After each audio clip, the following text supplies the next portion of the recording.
नमस्कार, आप सभी का बहुत बहुत स्वागत है। आप देख रहे हैं किस्सा यूपी का। मैं हूं परवीन शेख। कांवड़ यात्रा पर बवाल मचाने वाले सेकुलर जमात को सुप्रीम कोर्ट से तगड़ा झटका लगा है। क्यूआर कोड पहचान मामले को सुप्रीम कोर्ट में चुनौती देने वाले अपूर्वानंद झा और आकार पटेल को हार का सामना करना पड़ा।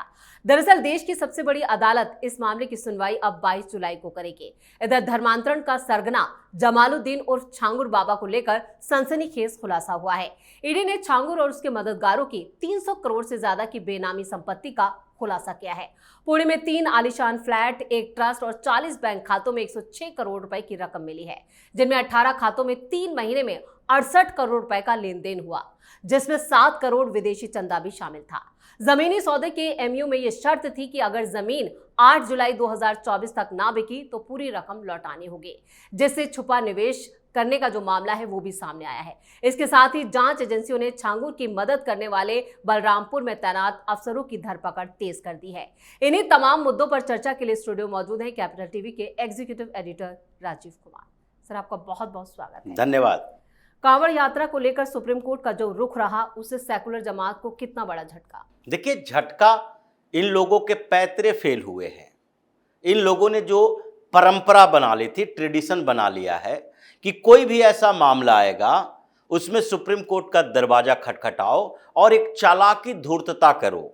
ये चालाकी और इनकी धूर्तता क्या रही है कि सुप्रीम कोर्ट में हम कुछ जीत तो नहीं सकते, लेकिन इंटरिम स्टे लेकर आएंगे। और अंतरिम रोक ऐसा एक शब्द बन गया कि सुप्रीम कोर्ट के जज भी इसका इस्तेमाल करने लगे कुछ समय के लिए, क्योंकि ये फैसले के बीच का दौर है, तो उनके ऊपर भी ये दबाव नहीं रहता है कि हमने कोई फैसला दे दिया। और नहीं, इन लोगों को लगता है कि अंतरिम रोक का मतलब कोई हमारे पक्ष में फैसला आया तो वैचारिक द्वंद्व की स्थिति में इस शब्द का इस्तेमाल लगातार करता रहा है सुप्रीम कोर्ट भी, और ये लोग उससे ये पैतरे करवाते रहे। तो अब वो चीजें थोड़ी बदल सी गई है। अब लगने लगा कि इनकी जो चालाकी पिछले कुछ समय से चल रही थी, वो सुप्रीम कोर्ट के जज भी लगता है समझ चुके होंगे कि बार बार कब तक इंटरिम रोक के लिए हम इन लोगों के हाथों की कठपुतली बनते रहे। तो पिछली बार कांवड़ यात्रा के दौरान जब नेम प्लेट का विवाद आया, इन लोगों ने कहा नेम प्लेट दिखाएंगे तो फिर जाति धर्म की पहचान हो जाएगी। और ये वही लोग हैं जो कि अभी भी सुप्रीम कोर्ट में जाकर सिर्फ धर्म की बात नहीं करते, कहते हैं धर्म के साथ साथ जाति की भी पहचान हो जाएगी।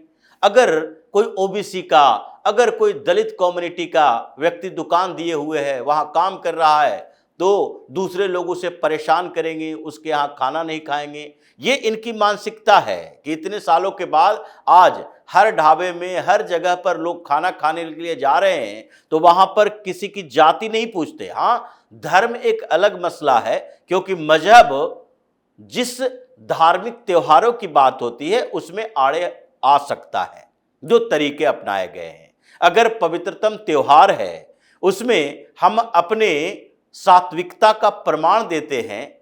जब कुछ वर्जित खाना नहीं खाते हैं, मांस मछली मदिरा की तो बात छोड़ दीजिए, ये जो नॉनवेज के लिए नहीं कहा जा सकता, वेजिटेरियन आइटम में भी बहुत सारे जो सात्विक नहीं कहे जाते हैं, उन पदार्थों का सेवन नहीं करता, जैसे लहसुन प्याज, इन चीजों से बने हुए खाना नहीं खाते। वैसे में एक दूसरे मजहब का व्यक्ति जो इन चीजों से अनजान है, जिसको पता भी नहीं है, जानकारी भी नहीं है, वो व्यक्ति जो कि इन चीजों में विश्वास नहीं करता, उसकी अपनी परंपरा, अपनी संस्कृति, अपना खान पान, अपना जीवन शैली, अपने रहने सहने का तरीका, वो व्यक्ति अगर खाना परोसता है, देता है और उससे किसी दूसरे को दिक्कत होती है, तो उसकी भावना से लेना देना नहीं है। मतलब हिंदुओं की भावना पूरी तरह से लोहा से या फिर पत्थर से बनी हुई है, उसको तो कभी नुकसान हो ही नहीं सकता, भावना आहत हो ही नहीं सकती है। ये इन लोगों ने बनाकर रखा है। तो सुप्रीम कोर्ट में फिर से गए और पिछली बार का राग अलापा कि देखिए, पिछली बार जब हम आए थे तो सुप्रीम कोर्ट ने कहा था कि नहीं, अभी ये प्रशासनिक आदेश लागू नहीं होगा, और इसलिए अभी कांवड़ यात्रा शुरू हो रहा है, तो ऐसे में आप फिर से एक ऐसा आदेश दीजिए कि ये जरूरी नहीं है, मैंडेटरी नहीं है, जिसकी मर्जी है वो लगाए, जिसकी मर्जी है ना लगाए। लेकिन इस बार हुआ नहीं।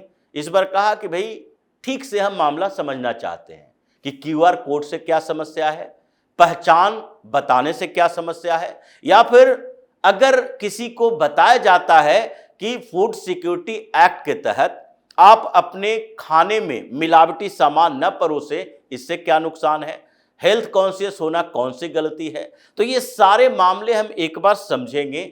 उसके बाद ये सांप्रदायिकता, जातीयता, धार्मिक उन्माद, ये सारे शब्दों का इस्तेमाल उसके बाद होगा। मतलब डेट भी दिया गया 23 जुलाई को।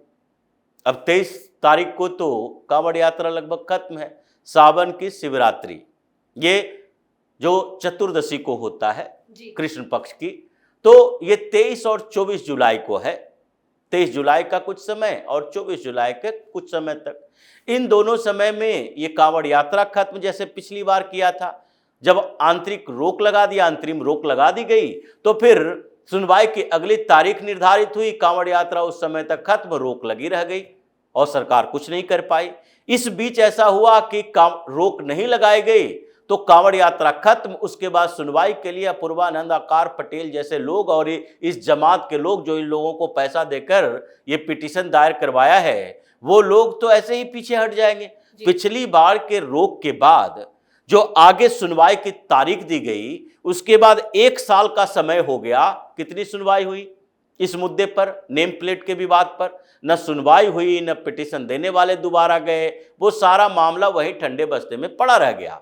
तो इस बार भी 23 तारीख के बाद ये लोग करेंगे क्या? इसलिए ये सीधे तौर पर इंडिकेट करता है कि इस बार सुप्रीम कोर्ट का मूड पिछली बार की तरह नहीं था। जजों को लगने लगा है कि ये पैतरे ये लोग जो अपनाता है, उस पैतरे को फेल करो, खत्म करो, नहीं तो आगे भी हमारी बदनामी होती रहेगी। और ये सुप्रीम कोर्ट की छवि के ऊपर सवाल उठता रहेगा कि ये बार बार फैसले ऐसे ही क्यों देते हैं, जिससे विपक्ष को, जिससे ये वक्फ वाले को, जिससे ये पैतरेबाज सेटिंग वाले वकीलों को फायदा होता है। यही धारणाएं अभी दिखी है। इसलिए इस बार तो इन लोगों को सुप्रीम कोर्ट से खाली हाथ आना पड़ा और बेशर्मों की तरह जाकर अब ये बैठकर तय करेंगे कि आगे ऐसे मामलों में सुप्रीम कोर्ट जाएं या फिर कोई दूसरा रास्ता अपनाएं। बिल्कुल। और इधर छांगुर बाबा का जो मामला है, उसमें भी रोज नए नए खुलासे हो रहे हैं और जो जांच एजेंसियां हैं वो जिस तरह से शिकंजा कस रही हैं, उसके बाद अब इनके मददगारों की भी शामत आ चुकी है। देखिए, अब ये तो मामला ऐसा है कि जिसमें सिर्फ छांगुर नहीं है, जिसमें ये पूरा का पूरा नेटवर्क है। और अभी जो सामने आ रही है ईडी की जांच में, उसमें अकाउंट का यानी मनी ट्रेल को पकड़ा जा रहा है, जो कि अकाउंट टू अकाउंट ट्रांसफर हुए, वो प्रॉपर्टी पकड़ा जा रहा है जिन प्रॉपर्टी में इन लोगों ने इन्वेस्टमेंट किया, और वो रैकेट पकड़ा जा रहा है जिसके थ्रू ये लोग कन्वर्जन करवाता था। क्योंकि अभी तो रिपोर्ट आ रही है कि 5000 से ज़्यादा कन्वर्जन ये करवा चुका है, इसका पूरा गैंग। और जो इतनी प्रॉपर्टी है, ये केवल प्रॉपर्टी छांगुर की नहीं है, ये छांगुर के इर्द गिर्द के लोगों की भी है। और उसके साथ ये पैसे जो इस धंधे से कमा रहा है करोड़ों में, वो खर्च कितना किया होगा, ये भी सवाल सामने खड़ा हो रहा है। अगर कोई भी व्यक्ति कोई भी काम करता है तो उसका परिणाम सामने जो आता है, उसमें उसका इंटरेस्ट जो लोग देते हैं, उसके इंटरेस्ट ज़्यादा महत्वपूर्ण होते हैं जो मीडिएटर होता है उससे। यानी कि अगर छांगुर को 100 करोड़ रुपया मिल रहा है तो उसके ऊपर जिम्मेदारी होगी कि उसमें 80 करोड़ रुपए उस काम के लिए खर्च करे जो काम के लिए उसे पैसा दिया गया है। ये अपना कोई प्रोडक्शन की फैक्ट्री तो लगाया नहीं था, ये सारे चंदे के पैसे थे।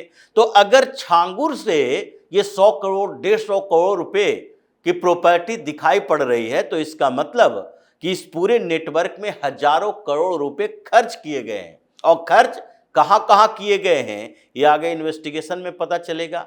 तो ये कन्वर्जन का जो पूरा रैकेट है, इसका पॉलिटिकल कनेक्शन है, इसके उन संस्थानों, उन एनजीओ और उन मुस्लिम संगठनों के साथ क्या साठगांठ है, वो धीरे धीरे परत दर परत खुलेगा। और इसलिए छांगुर एक ऐसी मछली है जिसके इर्द गिर्द सारी मछलियां उस तालाब की है, जो एक एक करके उस जाल में फंसेगी और सबका इलाज धीरे धीरे ही होगा। चलिए, इस तमाम जानकारी के लिए और सटीक विश्लेषण के लिए आपका बहुत बहुत धन्यवाद। धन्यवाद। कांवड़ यात्रा को लेकर सीएम योगी और सीएम धामी ने जो आदेश दिए हैं वो ऐसे ही जारी रहेंगे और सभी दुकानदारों और ढाबों वालों को अपनी पहचान बतानी होगी। यानी मौलाना गैंग एक बार फिर अपने मकसद में पूरी तरह से फेल हो गया। वहीं छांगुर के नेटवर्क का पर्दाफाश जिस तरह से हो रहा है उससे साफ है कि कई यूपी के अधिकारी और राजनीतिक दिग्गज अब फंसने वाले हैं। इस खास शो में इतना ही। वीडियो कैसा लगा कमेंट करके अपनी राय जरूर दें। वीडियो को लाइक करें, शेयर करें और कैपिटल टीवी को सब्सक्राइब जरूर करें। धन्यवाद।